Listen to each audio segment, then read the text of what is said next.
Welcome to For Collectors.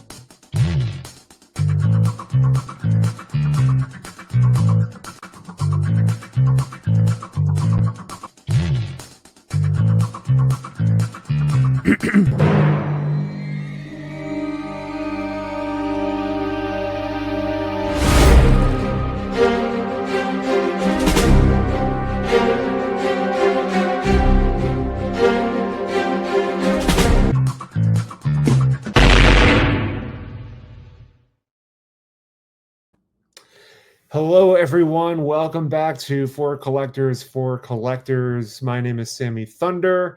Tonight's episode is something special. We're diving into the rich and fascinating history of early Cuban baseball cards. A lane filled with incredible stories, tough to find issues, and a whole lot of overlooked beauty. I'm joined tonight by Orlando, a passionate collector who's been focused on Cuban cards for years.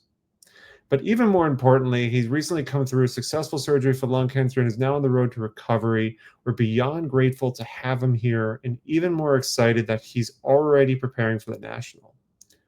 Orlando's brought some amazing pieces to share and some great knowledge for collectors curious about this part of the hobby. So let's get right into it. Orlando, thank you so much, my friend. Glad Hey, to have you Sammy. here. It's great to be with you, my friend. Always good to be on a live stream with you. It's been a while. Yeah, it So I has just, been. yeah. But I know we were talking offline, and this is the first time we spoke since. And again, it's a blessing that you're with us here and with us still here, and glad to have you here talking about Cuban baseball cards, kind of just uh, passing on your wisdom and your knowledge. And I think this one will definitely kind of register with a lot of collectors. So thank you again for joining. Anytime, my friend. I kind of want to start out of the gate here, which is when you think about Cuban baseball cards, like what's the first thing you want collectors to understand? Well, I think that people need to understand that the history of baseball in Cuba is almost as old as the history of baseball here in the United States. Cuba first started baseball in 1863, where some Cuban university students, came here to study.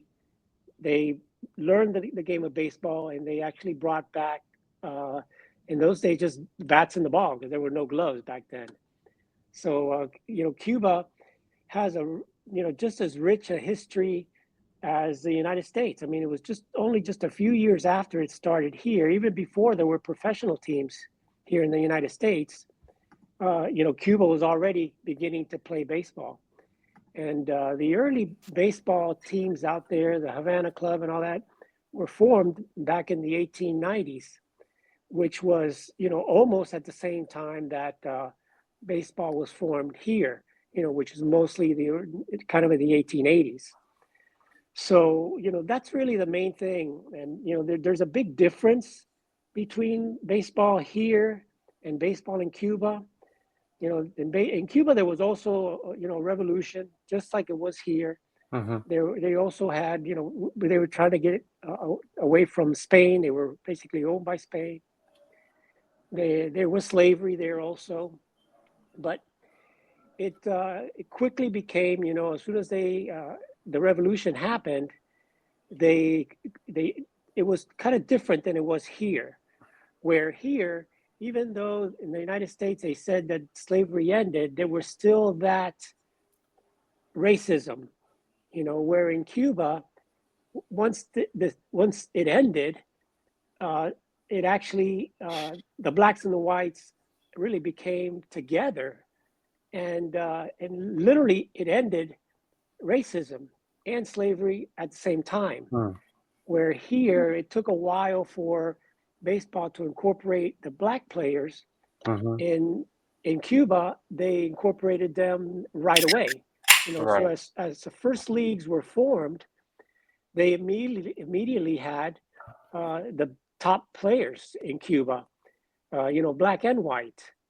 And then as the early 1900s came on, that's when they started incorporating some of the American Negro League players in Cuba because they just couldn't play in the United States. Mm-hmm. So what ended up happening was that a lot of the Negro League players started in Cuba. And, back in the old days, you have some of the superstars, Pete Hill and many others, and Rube Foster. And Rube Foster was one of the most important figures in Negro League baseball. But he literally started in Cuba because he couldn't even start the Negro Leagues here. And the Negro League started here in 1920, actually started here in Miami, in Dorsey Park. I did a video on that in 1920. He started the Negro Leagues, where he started with a lot of the teams that basically they were players that on the way they would go play in Cuba, but before they went to Cuba, they came down to South Florida, to Miami, to get the ship to go. They came through the railroad, and they worked at the hotels in this area. And one of the areas that was it's now called Overtown was called Color Town. And that place was actually built by one of the richest Black person in the world at that time. And he was a peanut farmer from Atlanta. And so he came down here and built these hotels. And it was at one time, it was considered kind of the Broadway of the South, where you had all these Negro League stars and the ones that were in the in the theaters and Broadway and things like that they couldn't play in Broadway, they would play over here. So Rube Foster was one of the first ones that went to Cuba and brought those players over to Cuba. And they played there with the Cuban players. And again, the Cuban players were very talented, even though Cuba is a small, about the size of Florida. Mm-hmm. Since they had started baseball, so early, almost at the same time as they started here, there was a lot of talent there. And then when the Negro Leaguers came into play, it just was one of the richest history and the richest sports in Cuba. I mean, they were paid very, very, very well. In most cases, they were paid better than they were paid in the United States. Even the white players that eventually came to play in the United States, the early ones were there was one guy from the 1890s, but really when they started in the pro teams, it was Rafael Almeida and Armando Marsans, and another Cuban player, a couple of other Cuban players. But they started here back in the early in 1908. They came on and played for Cincinnati, the Red Stockings, I guess they were called back in the day. And so the Negro League players, they didn't have a league here, so the only place they could play was in Cuba. So they would go play in Cuba. Since the weather was so great, it was always warm, they would go play, year round, versus here in the United States, you could only play, 6-7 months a year. So the players got better and better and better. They played year round. They played all the time, and they played against some of the best Negro League players. And, I was talking about Rube Foster, and Rube Foster was really one of the big organizers there. He was the one that essentially brought all of the best Negro League players to Cuba to play there. And eventually some of the teams, American teams, came to play. Beginning in 1910, the Detroit Tigers came to play. And also the New York Giants also came down to play. And Christy Mathewson, your idol, he came to play in Cuba, and he actually came to play a few years in Cuba. He would come, during the winter time, and that's when they really had the big leagues here, and they had the Havana Club, the Almendares Club, and a couple other teams, and they were all integrated with Negro League players. So that's really how it started. And, I talked about Rube Foster, and when Christy Mathewson first came to play against the Cuban teams, they literally kicked his ass. He lost. In the first two games, he was beat badly. And Rube Foster actually worked with him and helped him Yeah, he develop did. his pitching Yeah, back I remember that in story. Cuba. And that actually helped him become much better when he went back to the States. He was, again, that's when he really shined and became a true superstar. But, the only player that didn't come down at that time was Ty Cobb. But, all the other ones, Sam Crawford, all the other big guys from the team and managers, they all came down to play. And the same thing with some of the New York teams. So, a very rich history with a lot of, there was a book that I read called, I think it was When Only the Ball Was White. And it talks a lot about the history of the Negro Leagues and its development over the early 20th century.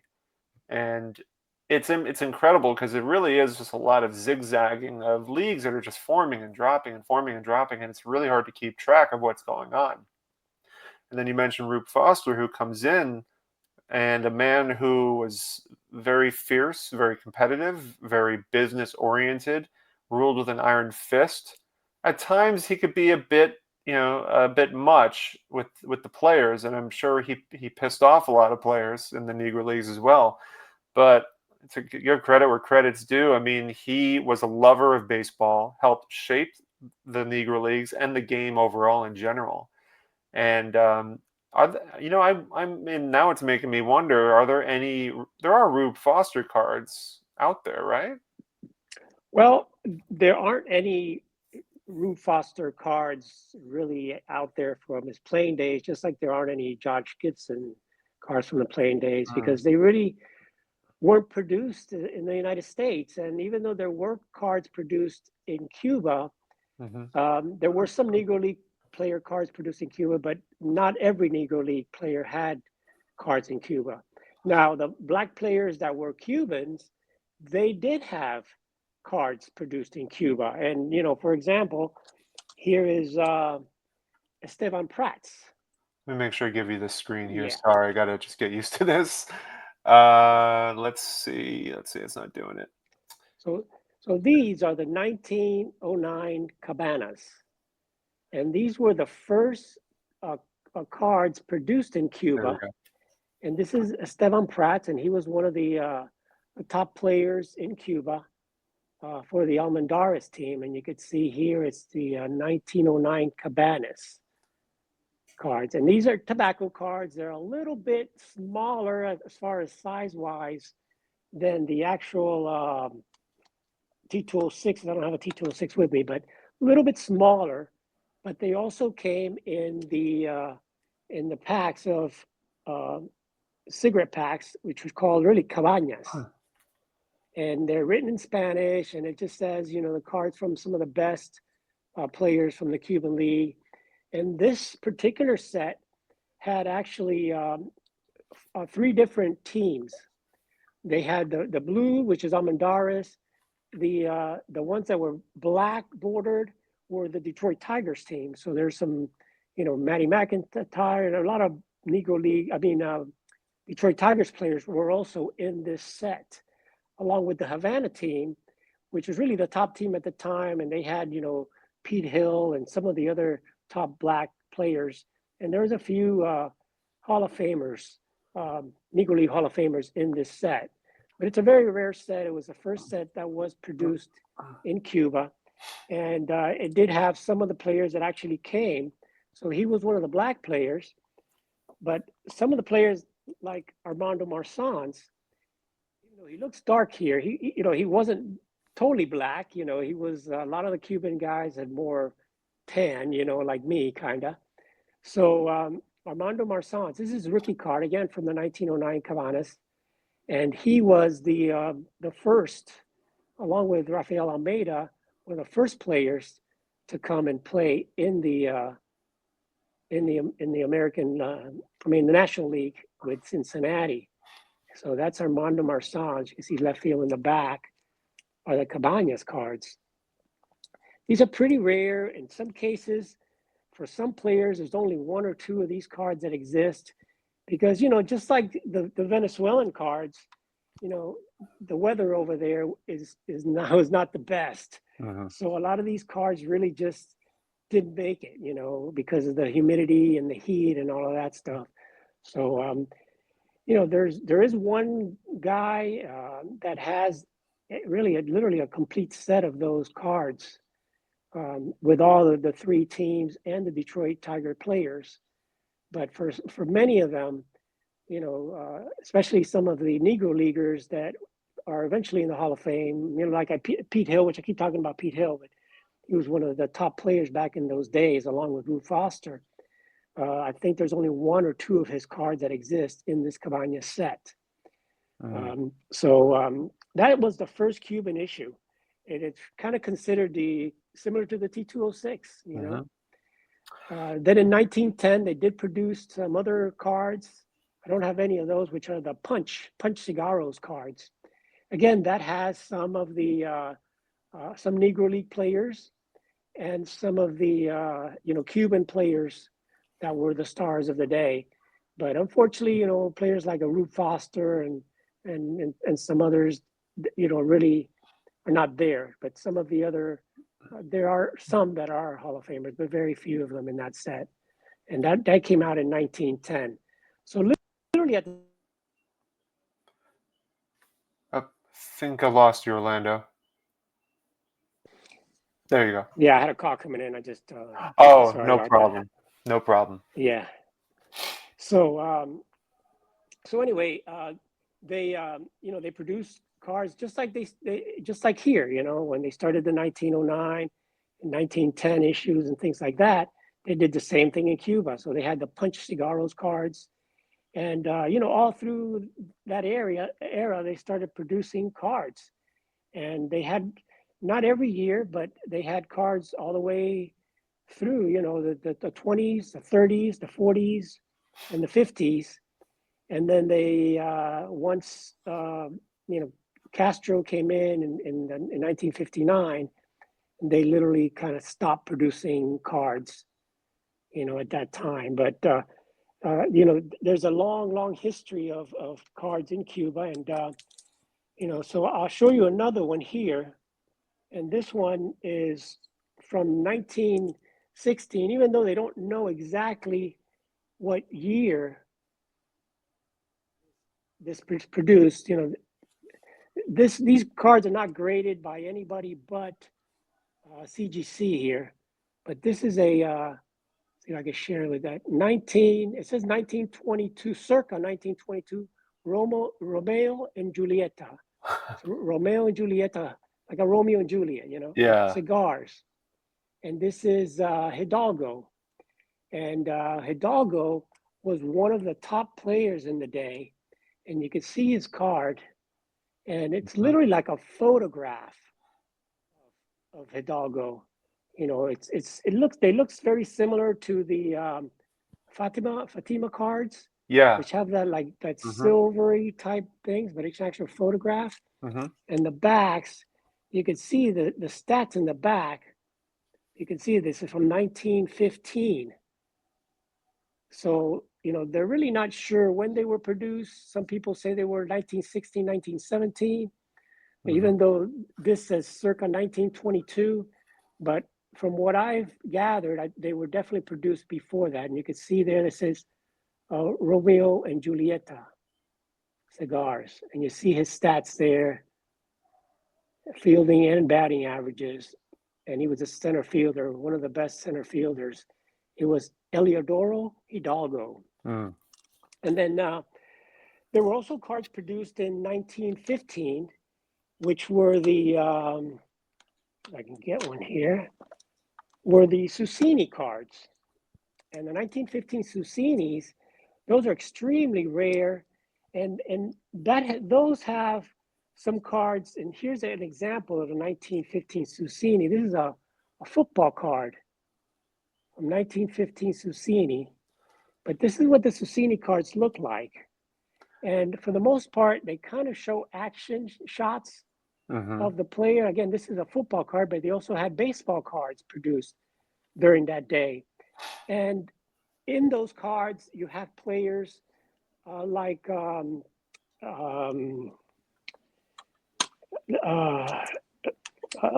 Dihigo. Martin Dihigo was one of the big cards in this set.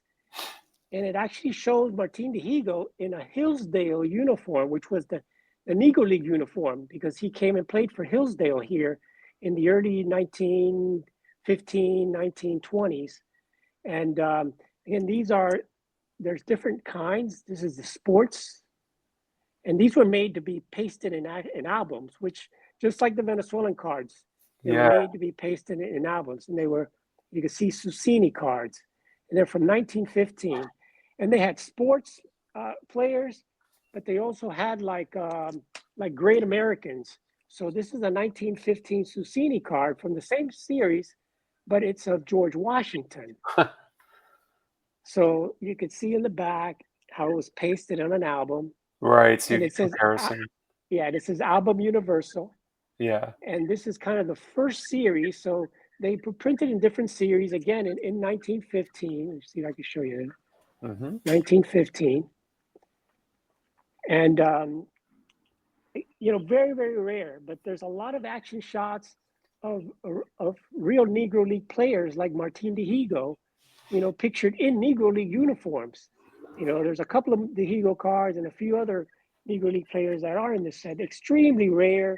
They're very, very expensive. I think one of them sold recently, and it was like, it's a 5-figure card, The Dihigo. So the Dihigo one. Wow. And it just shows Dihigo running to first base, but you can see him in his Negro League uniform. It says Hillsdale on it. And other Negro League players also appear in that set. So it's one of those, again, that's in around the 1915 era. Some of the other sets that I forgot, I should have pulled it, but there's also some other cards that were produced again in the early 1920s. And those are called the Aguilitas. And the Aguilitas were produced in the mid 1920s, 1925, 1926, for a couple of years. And they showed the full picture again. It's like a picture of the player, actual photo of the player, just like the one that I showed you with the Hidalgo one.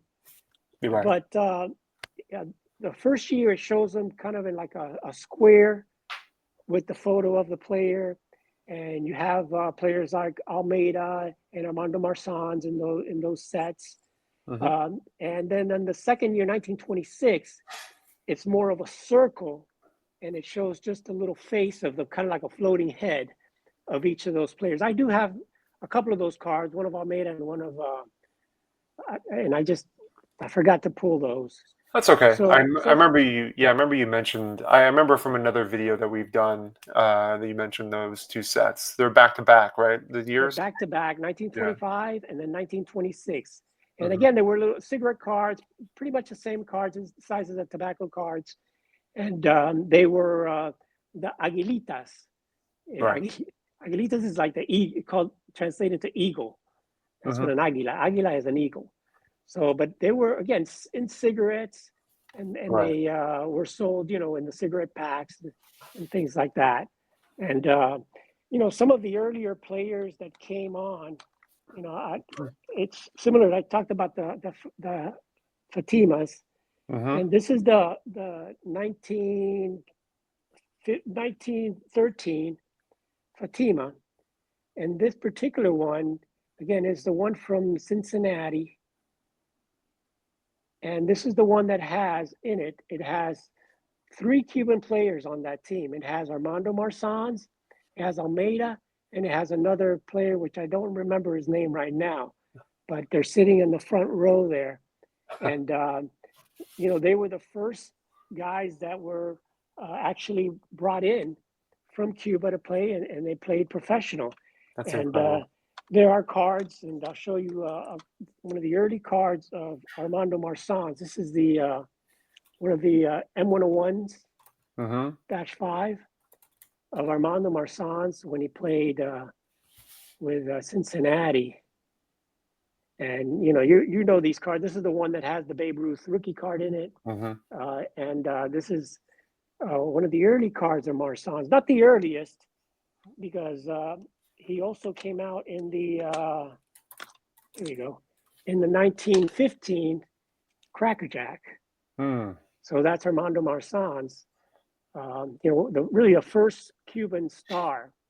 And the story about Marsans is that he played, Rafael Almeida was one of the players that was really recruited by one of the teams. They went down to Cuba, and since they couldn't bring any of the black players, they looked for the best Cuban players. And at that time, Almeida was considered one of the top players. So they recruited him, but Armando Marsans was came from a family of wealthy family, and they had a lot of money. So he went to school here in the United States and played here in the United States as far as a college. So he spoke perfect English. So when they came to get Almeida, Almeida says, I need a translator, and Marsans is a great player, so why don't we go ahead and bring him over? Yeah. So as they brought Marsans over, and they recruited them both, and they had them both try out, they realized that they were both good players. So they signed them both together for Cincinnati. And Marsans ended up being the better player of both of them, How did they get along? I mean, do you know their relationship? Oh yeah, they were good buddies. Almeida was just a regular guy, farm guy, but Marsans was very he was more of the controlling. He was rich. His family had a lot of money, so he really knew more of the laws in this country and knew a lot. And if you know the story of Marsans was the first free agent ever, even before Kurt Flood and all of that.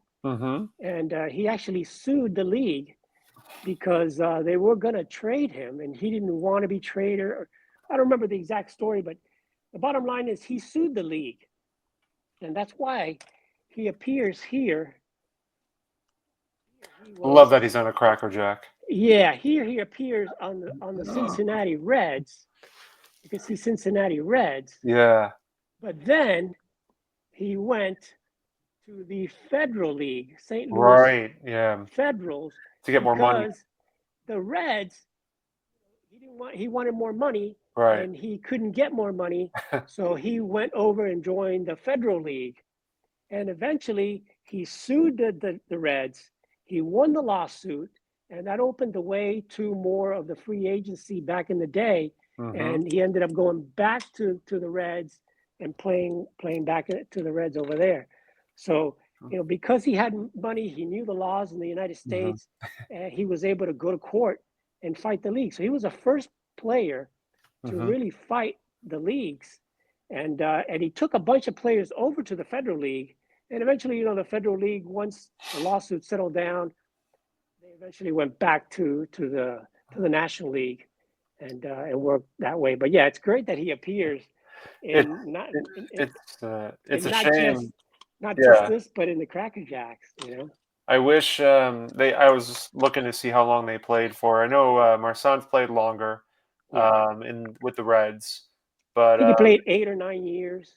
Yeah, he played overall. I think he only played with the Reds. When I was looking on the Wikipedia page just now, it said that he played with the Reds for about 3 or 4 years. I wish it would have been great because Mathewson became the manager of the Reds in 1915, I think it was, and Marsans was already gone by then. He was, I think his last year was 1914, so it was like off by just 1 year. Yeah. But it would have been great. Actually, yeah, Mathewson went to the Reds. I don't know. I think he might have pitched very briefly, like a couple games, but I know he really wanted to manage. But it would have been cool. It just would have been cool to see, them all together. But but I know that Marsans became a Yankee at some point, right? Yeah, he played for a few teams. He kind of moved on. Again, because he knew English and he was very well spoken and very well educated. He went to school here and everything.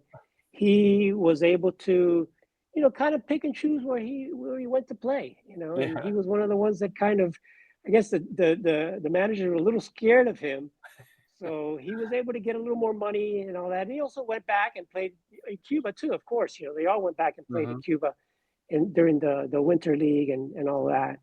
So, and then after that, that's when some of the bigger name stars came, like Adolfo Luque. Adolfo Luque was really kind of the first big Cuban all-star, I would say, was Adolfo Luque. When he came here to play, and he played quite a few years with a few teams. Right. So, I mean, this is kind of like, it's blowing my mind to be able to hear these stories, and I think a lot of people will appreciate that. And so I kind of just wanted to ask a question a little bit more, going back to cards. I don't want to take away the moment of the conversation about these two guys, these two players. But I'm curious if there was is there a card or a moment that made you realize that Cuban cards were going to be a serious focus for you?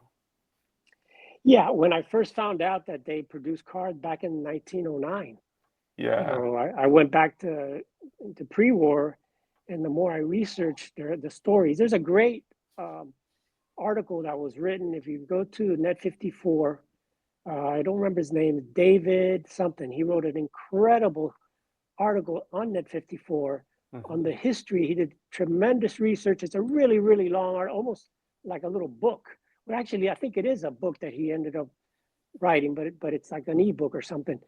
And it's great reading.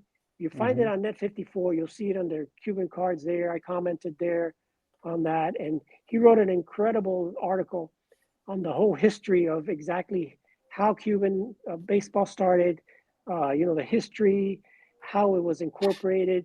And, he said in that article, in that story, that Cuban baseball at that time was more advanced than the American baseball because they incorporated the Negro League players so early on that when it came to the 1920s and 30s and 40s, they were just, they had some of the best players over there, in Cuba, and that those teams would beat the majority of the American teams, when they went to play over there, because again, they had the Negro League players and the best of the Cuban players. When they put an all-star team together, they were incredible. And so those are some of the cool things that a lot of people don't realize. They think Cuba's just a small little island, but the history of baseball there goes almost as far as the history of baseball here in the States. I had a question lined up, but I feel like this sort of answers it. What you just said answers it. Is do you feel like Cuban cards help tell a story that maybe some of the U.S. issues don't? And Yeah. I mean, you mentioned the pre-war cards, and you really kind of start shaping up a story from that, and it's remarkable, absolutely remarkable. Yeah, I mean, they have cards even in the 30s, and they produced cards also, and they actually the smallest card ever, the Baguette chocolate, 1930 Baguette chocolates. I remember They're these. tiny. I have one somewhere, and Yeah. I didn't pull one of those, but and so they not only they have cards in cigarettes, but they had it in candy, just like the candy brands that they produced here, American Caramel and all that stuff. They also had that in Cuba. The problem is that a lot of those cards just didn't survive, just like the Venezuelan cards. You can imagine the Venezuelan cards, they started producing those in 1959. And many of those just didn't survive or barely survived. Well, imagine producing cards like that in Cuba in the 20s and 30s. And again, they just didn't survive, or very few examples survived, and the ones that did survive are, in some cases unaffordable. Right. Right. So and then again in the 40s, you have a lot of other issues. You have the famous Caramelo Deportivo cards. And this is the Miniminoso rookie, and this was the 1940. 45 was 40, yeah, 45, 46 Caramelo Deportivo. And these, again, like most Cuban issues and most Venezuelan issues, they were made to be put in albums. So in many cases, you'll see that they're, not only are they paper thin, but they're, either have paper missing in the back because they were stuck on album, or they have glue stains in the back, but there's, a lot of the Negro League players are in this particular set. You have Ray Brown and a bunch of other, Negro League, I think Ray Dandridge, some of the Negro League players that played back in those days were in this set, along with, the Cuban legend, Martin Dihigo. Now, Martin Dihigo, during this time, he was kind of already retired. He was a player coach. And, he played for the New York Cubans, and they won the championship, I think back in the early 1940s, where Dihigo was the coach. And some people say that, and I would kind of agree, that Martin Dihigo was one of the best players in Major League history. He was 6'3", 200 and something pounds. Back in the day, where in the 20s and 30s, players were not that big. The guy was a beast. And the guy was the first player to play in all 9 positions, from pitcher to catcher. And he was included, if you want to include a coach, because he was the manager of the team also, he played in 10 different positions. And he's the only player. We talk about Otani. He was the only player in the league, and when he played in Mexico, in the Mexican League, that he was the best pitcher and the best hitter. So basically, he kind of won like the Cy Young and the MVP and the best hitter, where he batted, I think, 375. I think he was like 21-2 with a 1 point something ERA, and then he batted like 375 that year, and he was voted the best player, in the league. So, and this is the back of the card. These are paper thin, as you know, and they were distributed again with candy, Caramelo Deportivo, which is caramelo is candy, and they were very, very thin. And they went on to produce the second year, which are a little bit tougher to find, and that's the 46-47. And this is the Minoso from the 1946-47, Caramelo Deportivo. There's also a Martin Dihigo in this year, which I don't have. Mangini has one. I'd love to get it. They're very rare. But the differences are that the ones for these are mostly portrait type shots, where these are mostly action type shots, where you can see the full body of the player there with the background of the stadium. And again, you have a lot of Negro League players in this set, because those are the guys that played in Cuba during that time. Right. Those are, I was looking at Dihigo's his career, and I'm just seeing like all these accolades.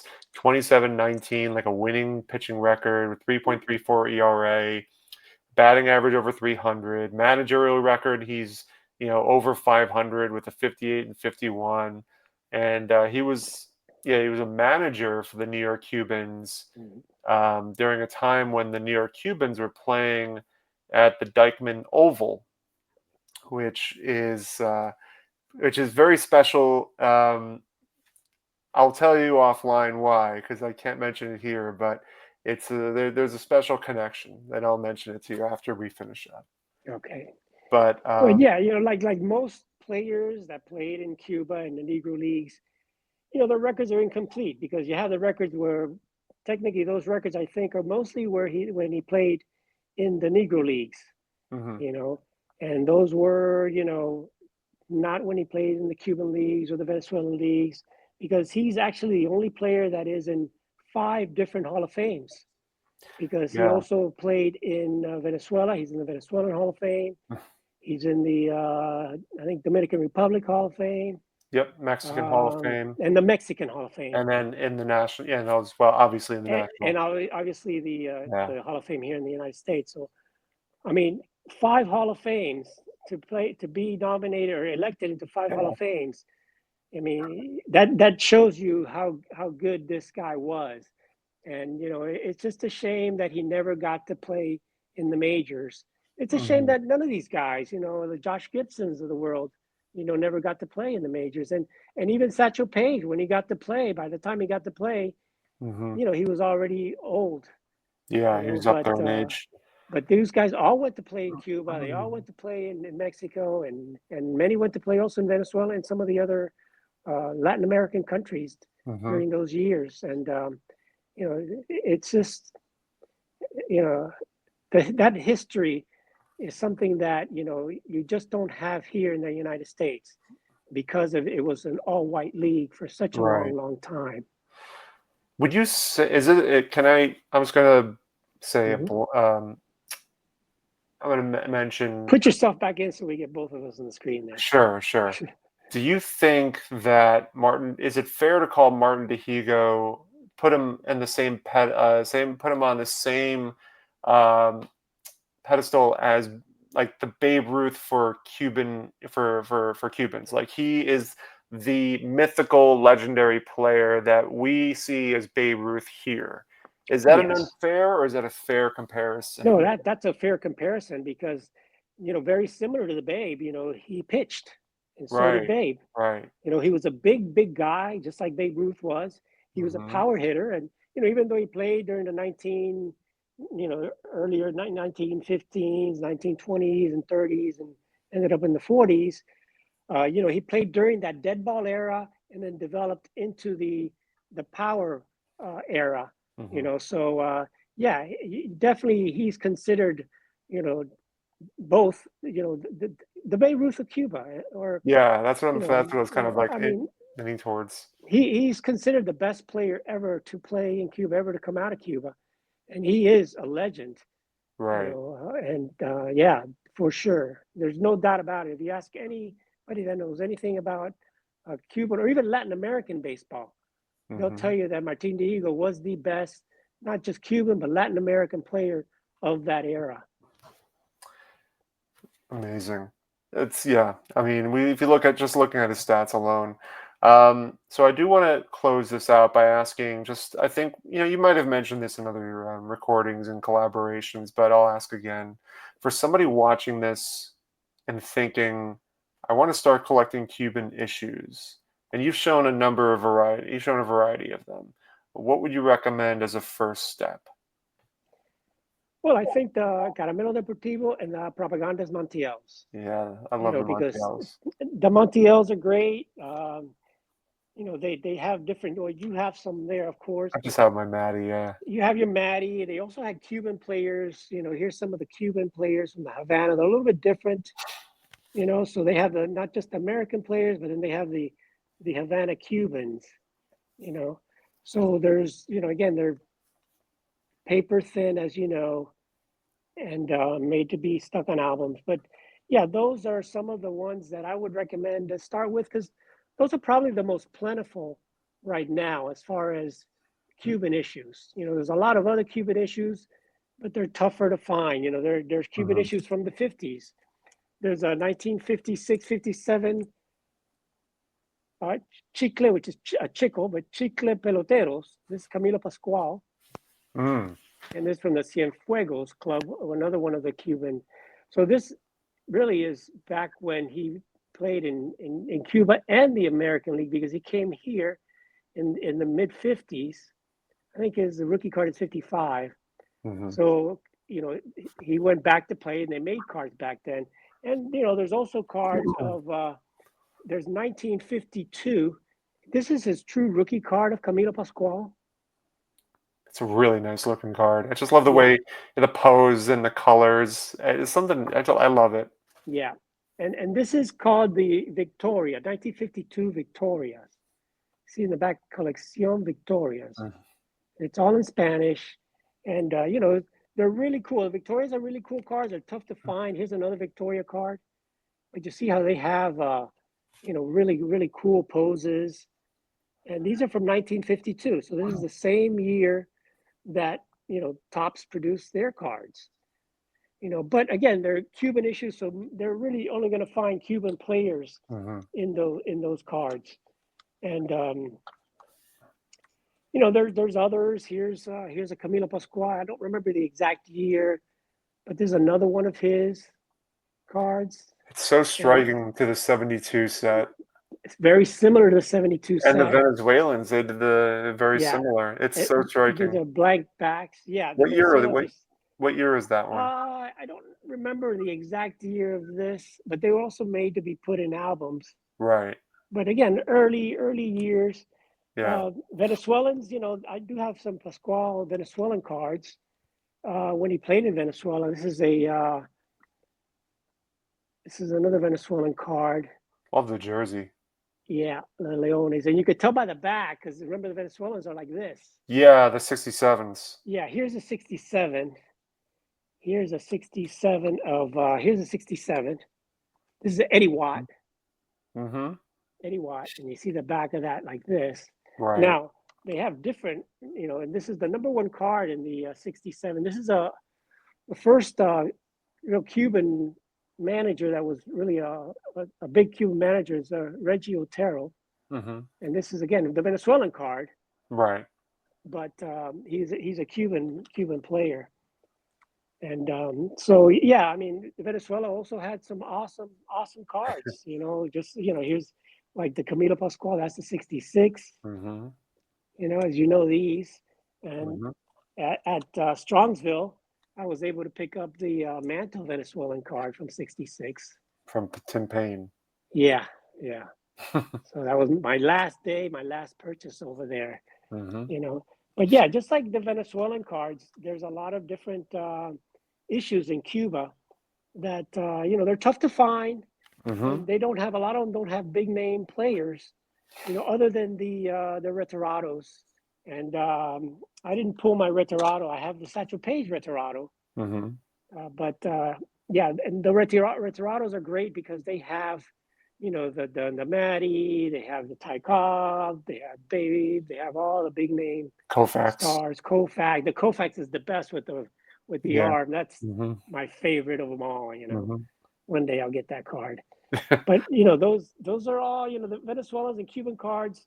Venezuelans don't have the long history that the Cuban cards do, but they're just beautiful classic cards that really have been ignored for so many years because really they're really tough to come by. They're pretty rare, and because of the weather in these countries, they were very they just withered away with the humidity. A lot of them were stored outside, like. Even, in Cuba, they didn't have places to store them. They would put them like under the houses, keep them under the home. They didn't have attics or anything there.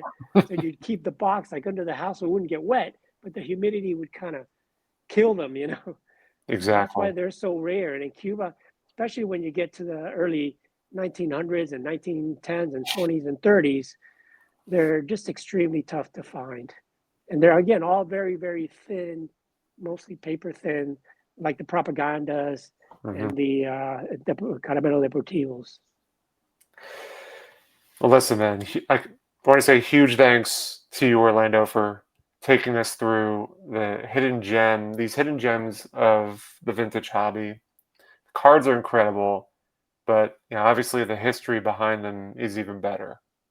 And to me, this is kind of like, what the For Collectors channel is really just blossoming. What it's all about is kind of shining a light in the corners of collecting that don't always get kind of center stage. And it's really nice to kind of have this opportunity to learn more about these rare and unique Cuban issues. So I'm just going to mention, like, if you're a collector of the vintage Japanese, Negro League cards, Venezuelan issues, or anything else, reach out. Because we'd love to have feature your story in a future episode. But again, Orlando, thank you so much again for taking us through kind of a nice little deep dive into in this knowledge of Cuban issues. And so until next time, keep digging for those rare and unique beauties, and we'll see you soon. Take care, everybody.